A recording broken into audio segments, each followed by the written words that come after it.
Hello, and welcome back to the Performance Marketing Unlocked podcast. I'm your host, Joseph Arthur, Multimedia Editor at Performance Marketing World. Joining me on today's show to open up the episode is our head honcho, PMW's editor, Robin Langford. Together, him and I discuss the golden quarter and the upcoming peak shopping season. I pose 4 questions to Robin, who's been across this a lot in our coverage, to do with the importance of peak season to performance marketers, some of the challenges and opportunities related to the season specifically for this year, whether or not there's much evidence to suggest that investment in the golden quarter pays off, and who, if anyone, is the king of the festive season. Following that discussion with Robin, I'm joined by Lydia Hinchliff, Director of Strategy at performance marketing agency Journey Further. Lydia and I focus our discussion around 2 points. The first of which being, how much is performance actually merging with brand? This has been a very frequent through line within PMW's coverage and the industry at large. So together we try and unpack exactly how much of this is happening in practice and whether or not brand itself is becoming a measurable metric. Further on in the discussion, Lydia and I touch on another hot topic throughout the industry at the moment, that being the future of agencies in digital marketing. Now, the ongoing in-house versus out-house versus in-house agency debate seems to have reached a bit of a boiling point. It's certainly one that's hard to avoid at the moment, and Lydia attempts to allay some doubts, perhaps, or maybe she's planning for the end. Who knows? You'll have to wait and listen on to find out. As always, thank you very much for tuning in. Sit back, relax, and enjoy this episode of the Performance Marketing Unlocked podcast. Robin Langford, hello and welcome back to the Performance Marketing Unlocked studio. A pleasure, as always, to have you here. Thank you, Joe. Good to be here. Now, you're joining us for a very important reason. We're on the precipice of Q4 at the moment, which is perhaps, is it the time marketers find themselves under the most pressure? I think so. Anecdotally, this is kind of like the Super Bowl of marketers for that time of year. It's that one time where ad spend and consumer spend is at its peak. And that's why it's often called peak time, peak season, or the golden quarter, depending on how you want to see it. Now, in this brief discussion, you're going to take us through the 4 big questions surrounding the golden quarter this year. Now, we've had a couple of different stories popping up already that we've covered on the website. I know we're going to be covering it a lot more in the coming weeks and months as well as we round out into the festive season fully.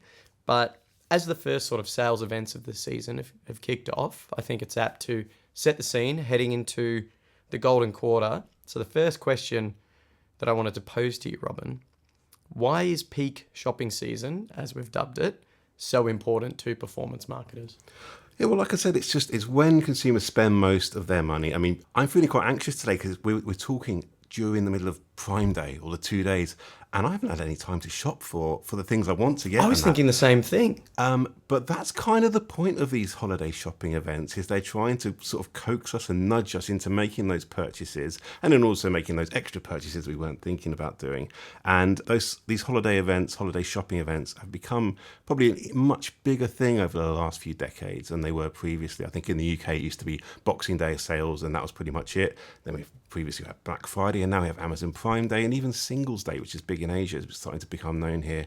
And they are massively important to marketers because it's that time to really turn all your brand awareness and stuff you've been doing in the last 3 quarters into that lower sales, getting those conversions, getting those sales, and getting those e-commerce ads. And for direct-to-consumer brands, for retailers, it's a massive time. Not for every sector, but particularly for the retail and direct-to-consumer brands, it's a very big part of the year. But I suppose most sectors can find a way to go and get a piece in the pie there and get involved, particularly across these big major e-commerce platforms, because consumers who have been resoundingly hesitant and reticent to spend, and again, I'm getting a little nervy as a consumer myself because I haven't had the time to peruse all of the the Prime Day deals, and I just moved house. So I've got some stuff that I've got to buy, and I'm going to need to set some time aside to do that. Yeah, I mean, it's good. It's all about creating that urgency, I think, and that's what marketers are really finding useful at this time of year. What about this year specifically, 2024? What are the big opportunities for marketers that are out there, as well as the big challenges that they've got to overcome if they really are going to nail their golden quarter? Sure. Well, I won't be too pessimistic. I'll talk about the opportunities in a minute, but the threats and issues this year, I'm hearing from a lot of retailers and platforms saying that September was a particularly tough year in the UK for e-commerce.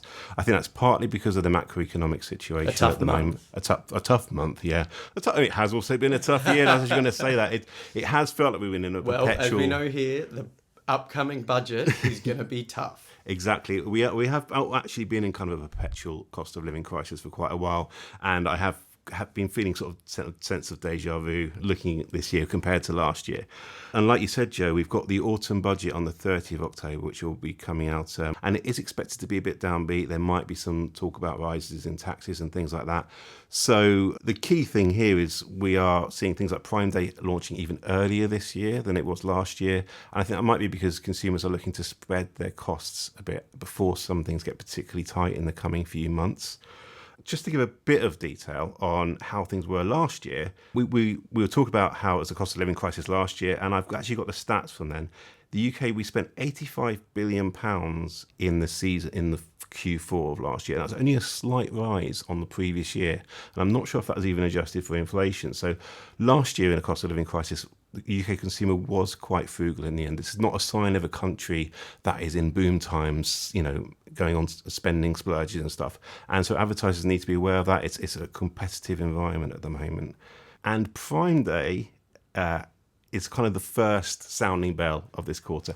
And I think in a way it's kind of the canary in the coal mine. We'll see the results from these 2 days or the next few days, and we'll see what consumer appetite is for these sales. But to not be completely pessimistic, have we got some opportunities? I think the real opportunities are it's really about data this year, and I think it's about brands that can have a strong data strategy with strong data partners. You'll be in the best place to capitalize on some of these new e-commerce opportunities, particularly with the advancements of, yes, I'm going to say AI and other things. I think there's so many opportunities to better target your spend, get less wastage out there, really pinpoint who you want to target, what you want to measure better. And I think my main advice to anyone going into this year is really get your data in a row, get your internal data in a row, that first party data, and know your consumer, know what you want to measure. And I think you can really utilize some of these big platforms really well. What strikes a chord with me there is the idea of knowing your consumer, and data is the best way to do that, but the consumer is reticent to spend. As you said, we might be spacing out. The brands and platforms have got on board with the idea of spacing out these seasonal events so that it's not one big splurge that comes right in the middle of November, December, peak midwinter, and budgets are really, really tight. So we're going to try and stretch that spend out a little bit for consumers, because if they're not spending, then a lot of marketers are going to struggle to make the most of their budget, which moves me on to my next question. Is there much evidence that investing in holiday shopping events can boost sales and effectiveness? Yeah, I mean, it's a good question, because I think, is it one particular day that marketers should be targeting, or should they be targeting over this entire quarter? Do you have to do everything? Do you have to pick your poison? Are there ones you can miss? Well, there's a bit of evidence on this. I think we've got some recently on our, if you read PMW this week, we've been covering a few, there's lots of evidence coming through.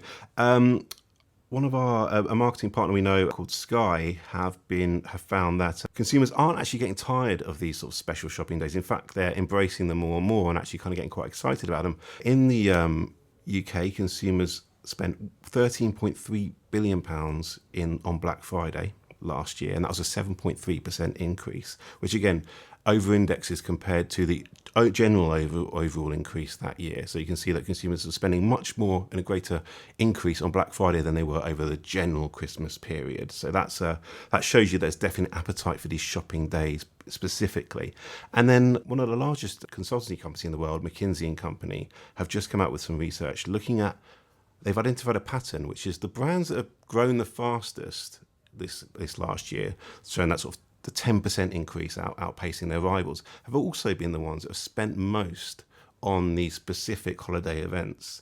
So there is quite a strong correlation equal causation, let's not go there, but there's quite a strong correlation between the brands that are successful, that are spending not just on advertising, but also on tech and skills around these particular shopping holiday events, are seeing a much larger increase in their overall e-commerce sales and overall effectiveness. So it does make sense to really perhaps highlight these events specifically rather than just the general holiday period. Final question, Robin. You said there that Prime Day last year, comparatively to the other events that happened throughout the Golden Quarter and the festive season, consumers spent more money on it.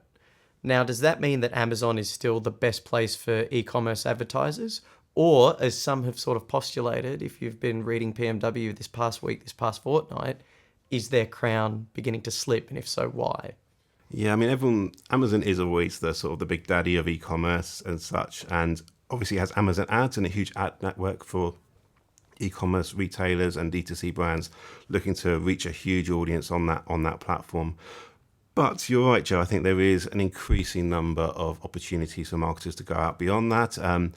Across the big platforms, Meta often gets talked about with its various Advantage Plus tools and stuff as being a great tool for e-commerce ads. I know our Phosphor, one of the data partners we've talked to, have highlighted Meta ads as being a particular one for effectiveness for e-commerce ads. Google and PMax, obviously, also hugely important, but we can't also forget about TikTok and TikTok Shop, which has been a bit of an upstart. It seems to have done really well in a way that perhaps Instagram Shop hasn't quite matched recently, which is that it's really mastering the live shopping that we've been waiting for to happen in the Western markets. I know that the Asian markets have been really dominating with live shopping, but TikTok Shop is really starting to bring that to life in the UK. And there are some amazing individual sellers with their own sort of entrepreneurial brands and stuff that are selling out millions of pounds worth of stock and like 12-hour live shopping events on TikTok Shop. So this is like a quiet revolution happening within the e-commerce market. And I think TikTok Shop's one to really look out for.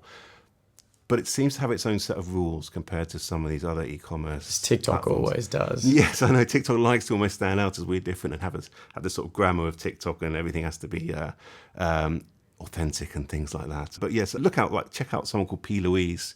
She has this amazing house stroke shop in Liverpool that's all pink, and she sold out millions of pounds worth of stock in this 12-hour live TikTok event and stuff. It makes me feel very sad that what am I doing with my life? I'm not able to sell this and that. But there's this whole revolution happening in e-commerce, and but for traditional brands and marketers, they might be looking at people like that and thinking, where do we stand on that? How does that fit in with our marketing mix? And it does seem like the rules can be changing somewhat.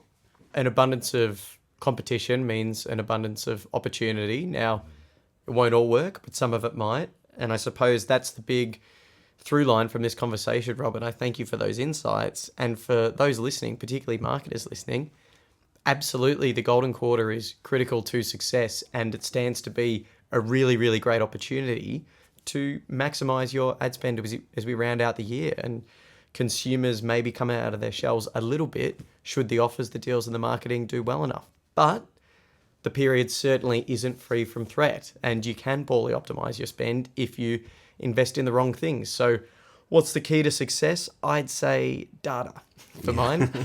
I think, having a very coherent data strategy. Look what you got me saying data now, Joe. This is what it's come to now. I poisoned the well. Yeah. Data's out, data's in. Well, yeah, on that note, maybe we should end it. No, thank you, Joe. And if you want to go a little bit more in depth on the topics we've discussed today, Robin, you've got more for our listeners. Yeah, we are going to create an entire retail playbook coming out at the end of this month on PMW, where we have spoken to a whole dozens of e-commerce experts and marketing experts on what's different and what to expect for the peak season this year.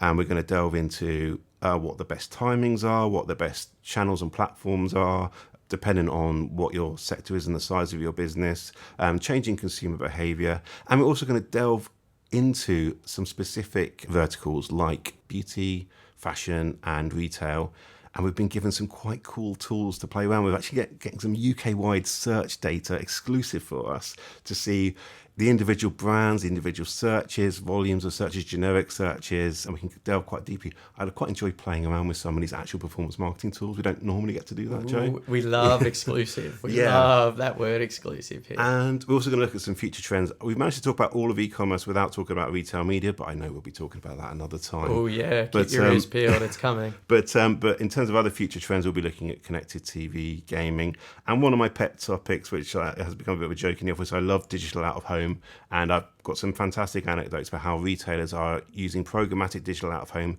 to serve particular ads outside of shops to drive footfall, to drive up, to sell out stock that they want to get rid of and stuff. That's really futuristic next generation stuff that's been happening over the last few years. Retailers being able to serve particular ads to out of home screens to drive in-store footfall. I mean, I'm all about the future tech, as everyone knows, so it's quite exciting to see how retailers are actually doing that in practice now. Amazing. PMW's retail report coming at the end of the month of October, so keep your eyes and ears out for that one. Robin Langford, as always, thank you very much for joining me. It was a pleasure to have you on the show.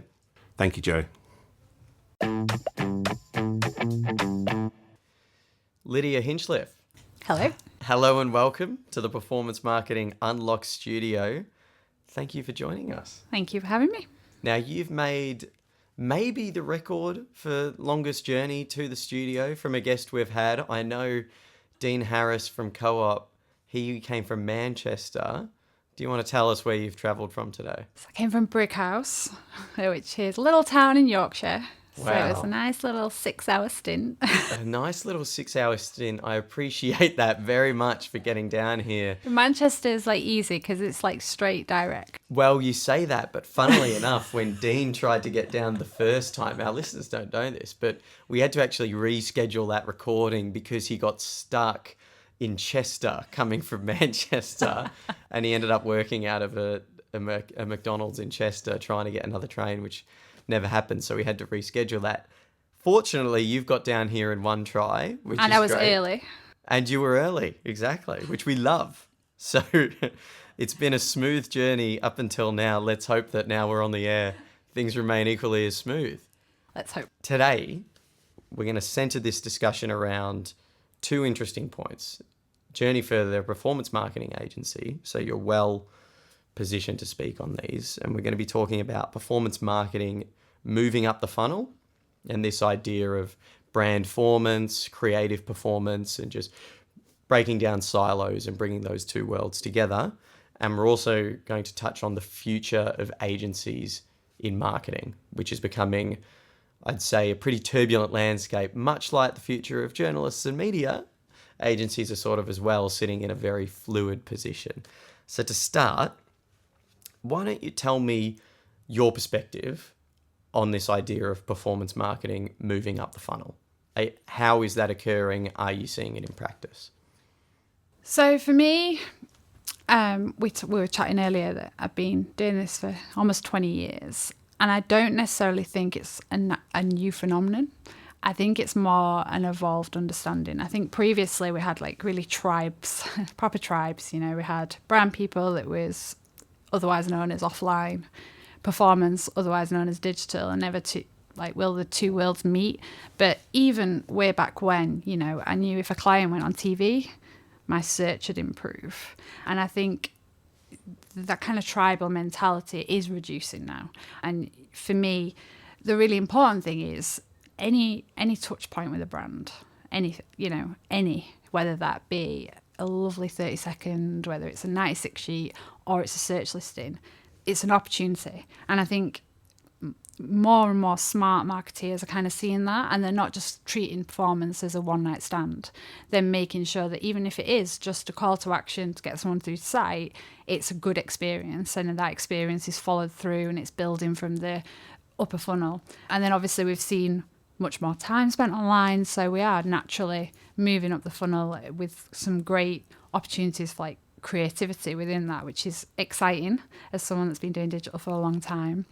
But I think it is something that isn't necessarily brand new. I know it's a hot topic at the minute, and I've read a lot of articles about it.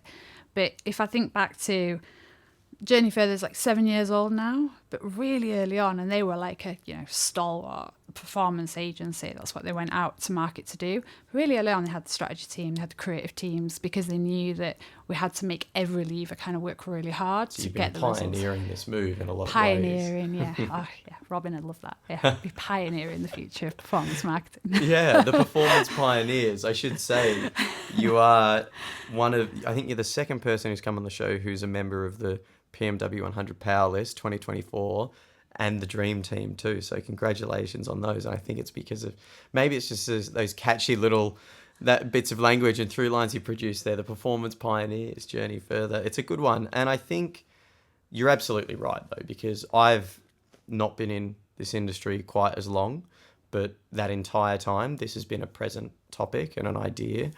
And I've seen it in practice to varying degrees. I think a good example of it is digital out of home, which has become a very popular channel for marketing, particularly within those sort of digital, data-driven. The nerds really love digital out of home because it retains that creative aspect out of home gives you, but because it's digital, it's a little bit more measurable. And I want to get into the metrics of things now, because this idea of full funnel requires full funnel measurement. So if we look up the funnel and we talk about creative and brand, are those things becoming more measurable? So we are still obsessed with linear reporting, right? If it doesn't say it in Excel, it didn't happen. And I think that everything's always been measurable as a sum of parts. I just think more people are willing to look at things like that. So, I worked on Sizzler last year, and it's very much a results-focused brief, but we knew we needed some brand awareness to kind of drive through and drive that footfall. So you think about the different people you needed in that room. You needed strategists, you needed comms, you needed media planner buyers, traditional media planner buyers, influencer, PR, technical specialists, but they were all focused on one thing.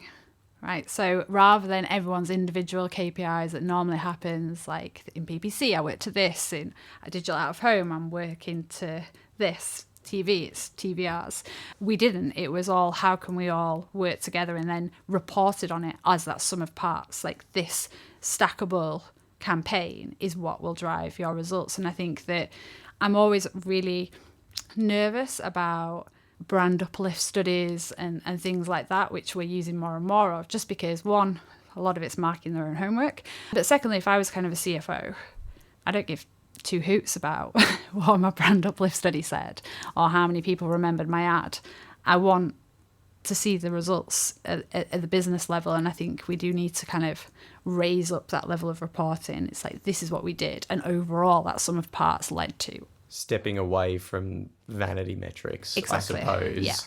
And looking directly at, here's a group of people that have come together. It's been silo-free, but we're across all of these different areas. We've worked together on a project, and this was the outcome. And then you can get to the ROI, the ROAS, those really big metrics that drive the bottom line. And for marketeers as well, there's a constant push. And it's not just agencies and journalists under pressure, it's everyone in this day and age. And marketeers themselves, they've got to get budget from the CEO and the CFO, and constantly battling with the sales team for their share of the marketing mix, I suppose, and making sure that they can retain their budget. So it's a really big battle, and it's an ongoing one. What about loyalty and trust? Because those are two big things that have come up. They've always been top of mind for marketers and critically important, but they're another element that is that a vanity metric as well. Those are things I've seen more recently of, we can measure brand loyalty. Here's how much impact this campaign drove on trust consumers had for a brand, which sounds amazing, but is that all too good to be true? Now, there is lots of research for both sides of this. So there's the research, if you're going down the Byron Sharp route, which is very much, don't bother with loyalty. Actually, it's more profitable to go after new, like less regular buyers of your product. But then when the clients on the ground that I'm working with, particularly like owner managed business, you don't want to spend X amount getting someone through the door for them then to disappear off and kind of keep replacing like that leaky There's bucket. always been that adage of it's cheaper to retain a customer than to get a new one. I don't think it necessarily is. Well, it's certainly not less effort. I think you do have to think about every element of it, and including how you got them there in the first place. So as we saw like the rise of e-com over the last kind of 10 years, we also saw the rise of what I call like the DFS effect, where everyone's in sale, everyone's in promotion all of the time. It's that kind of clamour for that acquisition. But if you're retaining those customers that are coming in on that really heavy discount message, and then they're just waiting for the next discount and waiting for the next promotion. So it's not just the kind of nurturing element. It's having that brand, a reason to buy that isn't just that you're offering 60% off, which you can do through the marketing funnel, but then also giving them an experience, and the experience doesn't stop at the website either. If your delivery is rubbish or you've got bad customer service, it has to be like end to end. And I think not all businesses have been really good at kind of seeing that it's not just marketing that can affect that. There's a whole lot of levers that they need to work with. It's a holistic approach to everything, making Absolutely. sure all the cogs in the machine are working together, because you touched on something there that I found very interesting. It's that idea of avoiding people that are just pursuing discounts and they're engaging with your brand or your product or your service because they've got it initially at a price point that is really attractive, but once those discounts run out, all of a sudden it's at a price point where the service it's no longer worthwhile, and you've spent all that time not quite getting as much return as you'd like by offering that service, and the customer was never really interested in the original price I think point. it's a real problem with performance marketing that we've got ourselves into, because discount codes, make everything deals, but also and products, the algorithm, and QR codes. So everything's working towards an algorithm. The problem is, so Black Friday is coming up next month, so everyone will be piling in their money for their best offers of the year, but you're just feeding the algorithm more and more people that are looking to buy on a discount. So you have to train that algorithm to not do that all of the time. Otherwise, you're just going to constantly be finding people that will react to a discount message. So like I worked with a client that does leisure wear, and really owner managed business, amazing success. But they did get stuck in this kind of continual circle where they were waiting for the next sale. Everything was planned around the next sale because that's where the results was, that's where the ROAS was. But I was like, it's because we're optimizing to those people. We need to kind of put some fresh blood in there that are getting a different message. Because when you look at what, like, I spend a lot of time looking at reviews, because I do think there's a hotbed of information in what people say in reviews. I mean, some of it's just moaning for moaning's sake, but when I was reading their reviews, no one was actually talking about the discount. They were talking about, oh, wow, this product is as good as X, but not as expensive. And I was like, that is the message we need to be getting out to our customers, not here's 60% off, come and try us. We've got enough people that have trialed us now. We've got enough like noise in the intersphere, if you like. An equally valuable experience is being offered at a discounted rate. Yeah. So now it's about, let's say what you stand for, which is that quality. It's being able to turn like really trendy product around really quickly, and those kind of messages, and that starts to get you off the discount train. You can see why people fall for those traps, though, particularly those that are very performance and lower funnel orientated, because sales events and this idea of the golden quarter, the festive season, everything that comes with the Q4 rush, it's really attractive. And it's almost one where if you're not a marketer within a company and you're on the outside looking in, you're saying, well, why aren't we on this? Why aren't we engaging? Because you do see some brands that engage and they do really well on the surface, but obviously you don't get to see their behind the scenes.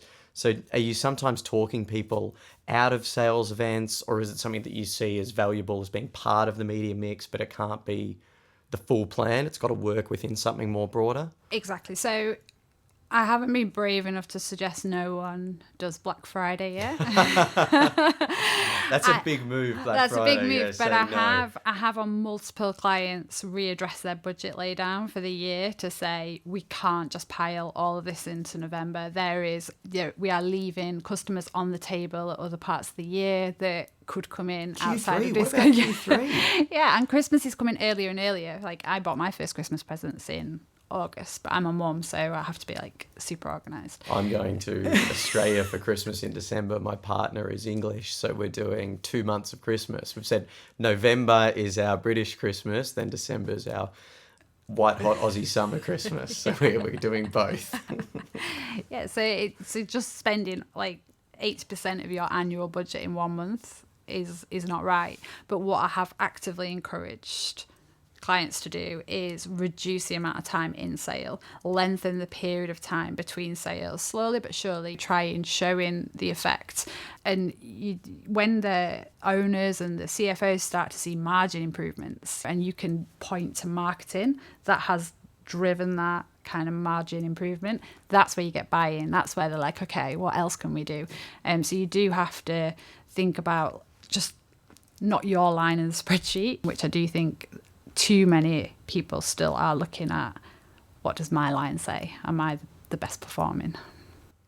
You mentioned reviews there, and it sort of segues me to the consumer, which I think as a journalist is a consistently undervalued element of marketing. And I understand that marketers have a lot of different things to worry about. The consumer is just one element, but I think it's an undervalued one, because obviously you're trying to drive consumption for a product or service. Anyone in B2C will say that, but even in B2B a lot, eventually, somewhere along the line, you've got a target audience that you're trying to reach. Now, you spoke earlier on the show about meeting them at multiple touch points, and we've already spoken about the impact of brand loyalty and trust, but is there more that marketers could and should be doing to win over their consumers and make sure that not just these short-term wins, but they're ensuring that they've got a base that's going to succeed into the long term for a brand? Yeah, so previously, I think when we've talked about multi-channel touch points, we're really talking about presence. So how do we feel everywhere to everyone?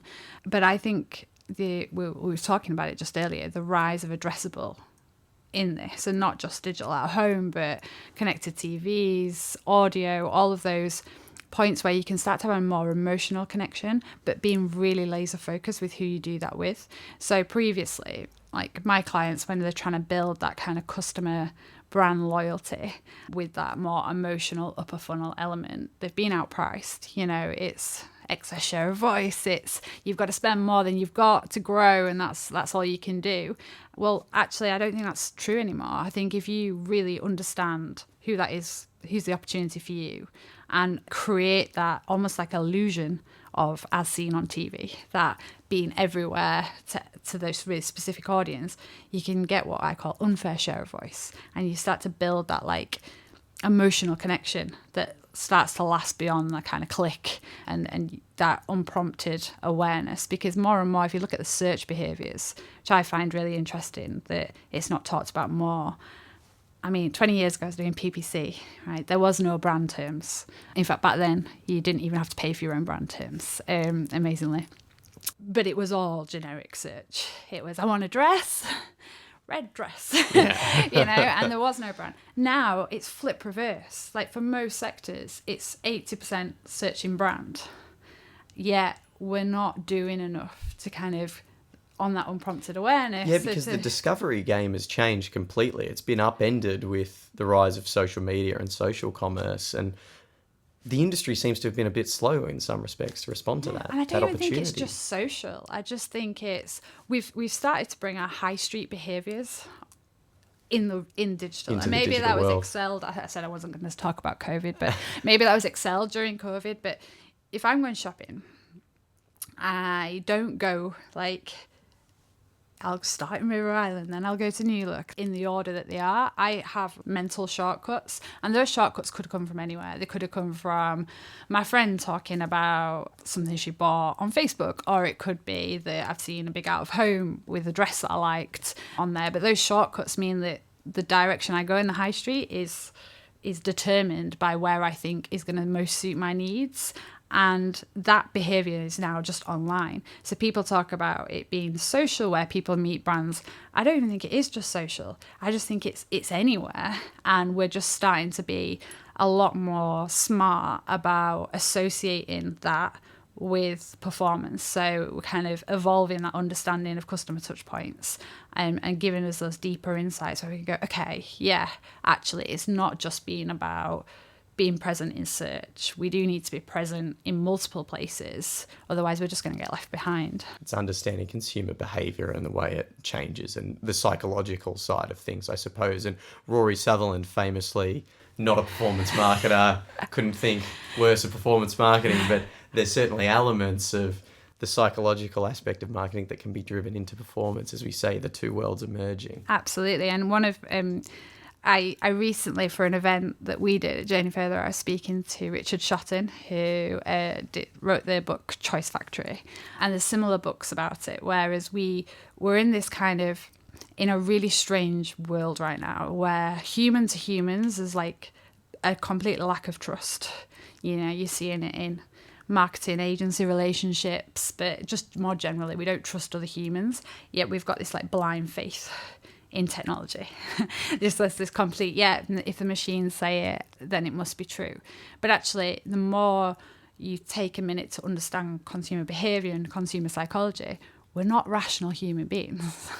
We're really not rational, and especially when it comes to consumerism. The very idea that we are buying things that we don't need means that we're not making rational decisions, yet we're relying on machines and machine learning that think very rationally, or think or learn very rationally to be able to find those levers. And I do think that there's an element there that we all need to be cautious of, and I'm more on kind of Rory's side of the fence for that. Well, yeah, because it's what we're trying to do with advertising is we're trying to prompt a behaviour, prompt purchase that we wouldn't be making otherwise. So there's certainly that argument to be made.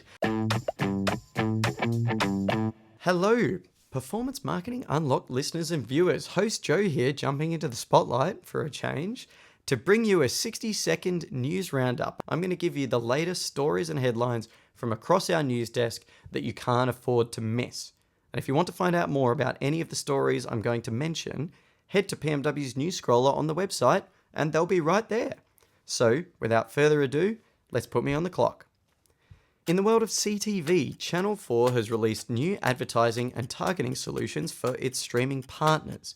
Pivoting over to social media, an EU court has ruled that Meta must limit the amount of data it uses in personalised ads. Also, TikTok has launched new measurement and retail tools for its advertisers. Brand side, Apple remains the most valuable brand despite its value falling for the first time in over 20 years.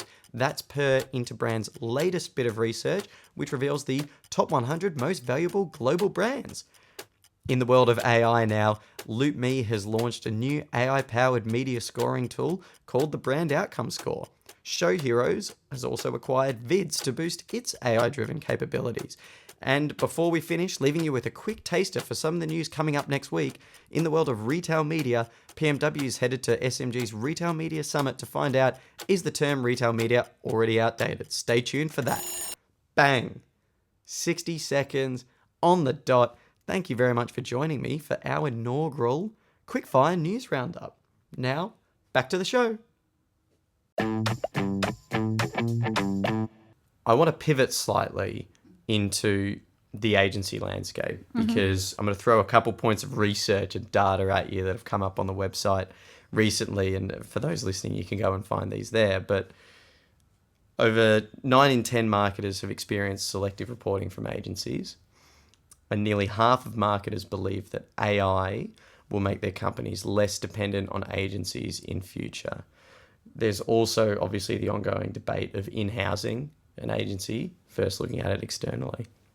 So tell me, as someone within an agency, what does the future for agencies in marketing look like? Okay, so I'm going to cover a couple of points there. So on the reporting element, I mean, I've never seen it consciously done, selective reporting. I've seen where you're highlighting success and muting what didn't go wrong, but that speaks to me about what is broken within our whole industry. And that's not just agency, that's brand side as well, that we're still reporting to justify spend. We're still reporting to justify cost. We're not reporting to raise insights. We're not reporting to get to the point of what product should we be pushing, at what price point should we be pushing, what could we learn. It seemed very much as a defensive element where we're reporting. So I think we need to address that, where we're looking to my earlier point, that sum of parts thing. Like, we're trying to move the needle here. It's not going to be one thing that does it. It's multiple That elements holistic of it. approach. Yeah. And then I think the other part of the agency marketeer relationship is there's a weird juxtaposition I can't get my head around. So for the last 15 years, my clients have been, we want access to Google. What did Google say? What did Meta say? What do they think we should be doing? What insights can they give us? And I'm like, hold on a minute, right? It's great that they've got a wealth of data, but they also have their kind of vision that they are selling, and they have financial reason. They're highlighting certain aspects and they have leaving some other stuff financial by the gain wayside. to this kind of, I call it golden ticket insight. Did Google say it? Because our CFO will buy it if Google says it. And I'm like, okay, well, you need to educate that Google has an agenda on that. It's absolutely, they're there to make money. Agencies, most of the transparent ones anyway, they've got no skin in the game. Wherever you put their money, like they kind of win if you win. But yet there's that, again, that kind of trust machine versus human thing crops up again. It's interesting because an agency is invested in their client's success. Yeah. Makes it easier for everyone involved. Exactly that. So there's that element. And I think we've also seen short-termism that we see in consumerism, which is a problem. It's a problem in terms of trying to get that lifetime value and all the things we talked about earlier. But short-termism is the tenure of your clients. I mean, my first decade, I don't think a client left a business, while I was there. Whereas this decade, it's like a revolving door of talent, because we are really kind of focused on the short term. And I think there's an element now where things aren't going quite right. The quickest and easiest thing to do is change agencies or rip up the strategy, do a whole new strategy. And really, success is never built like that. It's tiny little incremental steps that get you to where you want to go. And it's only by someone that's sat in your business, they're looking at your warehouse, they're feeling your stock, they're going out talking to your customers. They're the ones that will spot those little things, and we don't put enough value on that. I don't think that kind of deeper relationship that we have between the two. The perfect example is you look at a football club. All the successful football clubs in England have had managers that had long tenures, and they stuck with them through thick and thin and produced results over long term. And I won't name any clubs, but I'm a fan of one, and it's frustrating when the managers are a revolving door and people are wondering why things aren't working, why you're not winning games. And it's the same reason. It's because you haven't invested any time in building a relationship, and it's that short-termism versus long-term approach. So it makes a whole lot of sense. I'll challenge you on one element, being that faith in technology, like a Google, versus faith in sort of in-person interactions you might have with an agency. What about the AI element then? Is there a fear that there's going to be a faith in AI as technology, and you might see brands jump down that rabbit hole in lieu of agencies? What's the impact of AI going to have? So from an AI perspective, it isn't, I'm not saying that it's not changing elements of what agencies do. We already are. It's speeding up some processes. It's replacing some more manual tasks, which is amazing. It's making my writing better. From an editing perspective, my emails have never been so succinct. But in seriousness, I think just saying AI is the answer to everything, we have to be realistic for a few reasons. One, 8 years ago, it was measurement. Last click's dead. Still all reporting to last click. we move at a lot slower pace than we think we do, because it takes investment and it takes time. Time's the big one. Yeah, Most stuff takes time. To get it right. Because I'm going to give you an example of programmatic. So back in the day, it was called display networks, right? And they were completely AI driven. You fed it some data, you gave it a CPA target, and you said run. And it was like this brand new shiny thing that I sold. But very, very quickly, it was like, okay, what's the incremental of this? Because I remember seeing a report where one of the networks showed me how many impressions that they'd served. And I was like, God, that's like twice the population of the UK. Hang on a minute. And you start to hold out test and you're not seeing quite the big numbers that you're seeing from a linear perspective. Then you start to run it through MMM, and that really didn't like it. And that's because we just gave it all to the machines. We gave it parameters that we all want, good ROI, strong sales results, but we didn't have any intervention. We didn't have that human thinking and strategy that balances out, actually, we need this in the short term, but it's got to have a long-lasting effect. So it does need to be brand safe. It needs to have an impact beyond just the sale. And so that, for me, is a warning to everyone who thinks that AI is just the future, because that was 15 years ago. And we're only just starting to see prog as an option again, because the trust was so broken with it. So that is my kind of key watch point. I think it's a tool, and it determines like who's using that tool to determine how good it's going to be. In my perspective, whether or not it's more of something. And the other ad tech side of things, I think it's something that's benefiting the return of programmatic. I think you could definitely say that. And I think the other thing we have to ask ourselves is, obviously, listen to our podcast on the antitrust. How long before all of these platforms that are open source at the minute become hoovered up? Again, like we've seen with all of the tech that's gone before, hoovered up by the triopoly. How long before we see that? And then are we going to put more power into the few without any kind of intervention? So maybe that's a bit conspiracy theorist, but I would like to protect myself and my clients from that and still have that balance where we're using the right tools at the right time. But we are still got that human creativity thinking, and also like relationship with the brand, because AI doesn't care about you. You know, it's just trying to get a job done. It's not got that skin in the game. It's totally true, yeah. You can't force a machine to care about your outcomes. And I think as well, for a brand, you wouldn't take a product to market without the appropriate amount of R&D going in. Yeah. And I think when you look at what you're putting out there from a PR perspective, from anything an agency might offer, your campaigns, your advertisements, where you're placing them, appropriate R&D is a necessity. The trade-off is obviously time. And there's this time crunch that marketers, because a marketer will sit back and say, well, it's all well and good if we could do this on an endless loop until we get it 100% right, but we've got CFOs and CEOs down our neck holding our budget in front of us saying we're going to tear the whole thing up if we don't drive results. So we're going to have to strike that balance. But back to the football analogy, those that hold firm to people that care and are invested and have taken the time, you might win out in the long run. Whereas those that just look at the short term, it might hinder you a little bit more than you think. Yeah, and I mean, how many clients have been in a situation where they've skipped in with their results and gone, we've had the best week, and then the kind of people around the table is absolute gloom because the business had its worst week. And what I'm saying is there's a disconnect, right? There's what your linear element says that AI can be very good at optimizing against, but there's bigger macro factors that you've got to capitalize on that it isn't considering, that you miss out on.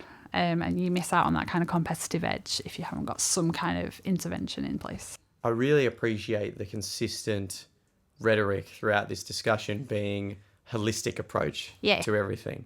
And I think it's right, because there's a million different things I've touched on in my coverage recently, but one that you've touched on there is the boardroom and getting everyone aligned across the C-suite, which is something all good, successful, long-lasting companies have. And I think a holistic approach to your relationship with agencies, with consumers, internally within your immediate team, as well as the broader C-suite, is critical to success. Now, Lydia, I could sit back and talk about this with you all day, but I am conscious of time, and it is something we're running out of at the moment. So I'm going to pivot to our infamous Resell Me a Pen challenge. Yes.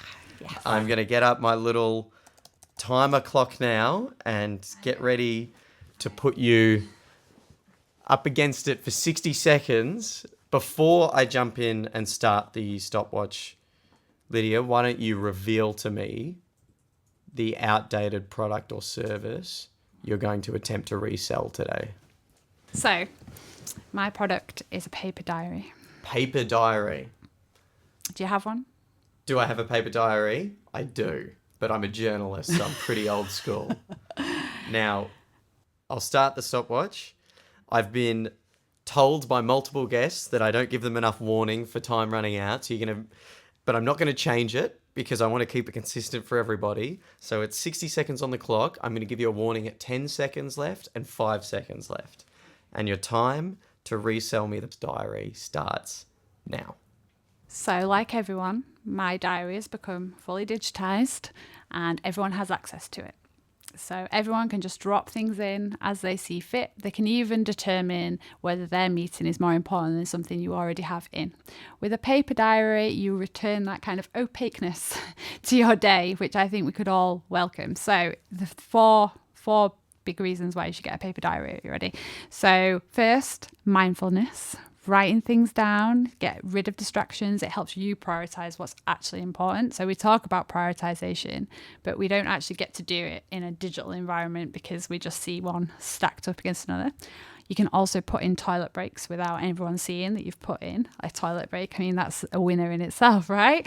The second one is it enhances memory retention. 10 seconds left. Okay. Memory retention. Control your own diary. And you can doodle on it and make stickers. Terrific. We've done a good 25 seconds on point 1 and 5 seconds on points 2 through 4. That goes really fast. It goes by in a flash, but I think you did really well. Yeah.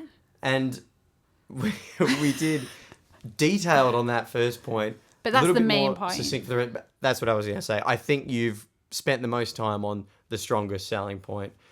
And just returning a little bit of that autonomy and control over your day. Everyone I know, times are wild, things are crazy. I know I certainly don't like superiors encroaching upon my plan for my day. Sometimes it's an absolute necessity, but the little act of writing in your diary, it's therapeutic. It's almost like journaling, really. Yeah, honestly, I mean, she won't mind me saying this, but I have a very heavily pregnant colleague right now. And she is actually having to schedule toilet breaks because, like, it's one after the other. And she's like, the need is real, guys. So she's having to, like, put, like, little timeouts in her diary. Scheduled toilet breaks. Maybe they're the modern-day smoko. Lydia, a great Resell Me a Pen challenge to round out a terrific episode. I can't thank you enough for joining us today on the Performance Marketing Unlocked podcast and for making the big journey down here. But I certainly think it was worthwhile and time well spent because I know for many of our listeners that would have been some really good hot takes, but you backed it up with strong, sound, succinct arguments. And I think the future might look that little bit brighter for some of our listeners thanks to you. So thank you very much for joining us, Lydia. Thank you, Joe. Thank you. And that concludes this episode of the Performance Marketing Unlocked podcast. Big thank you to our editor, Robin Langford, for joining me at the top of the show to chat all things Golden Quarter and peak season. Those seasonal shopping events certainly pique marketers' interest, and there was lots of great insights and thought starters from Robin there. So big kudos to him on that.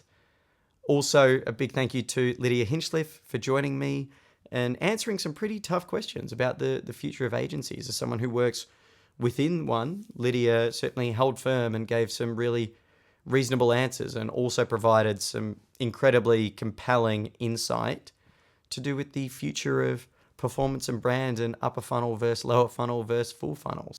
As always, I would be remiss if I left without thanking you, the loyal listener, for tuning in each and every fortnight as you do.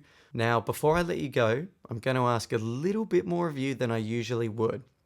As always, if you haven't already, don't forget to subscribe to the show on your podcast platform of choice. And if you're so inclined, please do leave us those positive ratings and reviews. They really light up my week. But also, Performance Marketing World and the Performance Marketing Unlocked podcast are really ramping up our efforts across social media. So go ahead and give those a follow. We'll be posting clips from the show, cool and interesting stories, and the Resell Me a Pen Challenge is getting its own video series across socials and the website. And by the time you're listening to this episode right now, the first iteration of that video series is online. Gonja Bubani's effort from the Resell Me a Pen Challenge on her episode a little over a fortnight ago. So go and give that a watch. You can find us on LinkedIn, YouTube, and TikTok by searching Performance Marketing World. That's your hub for everything PMW's socials.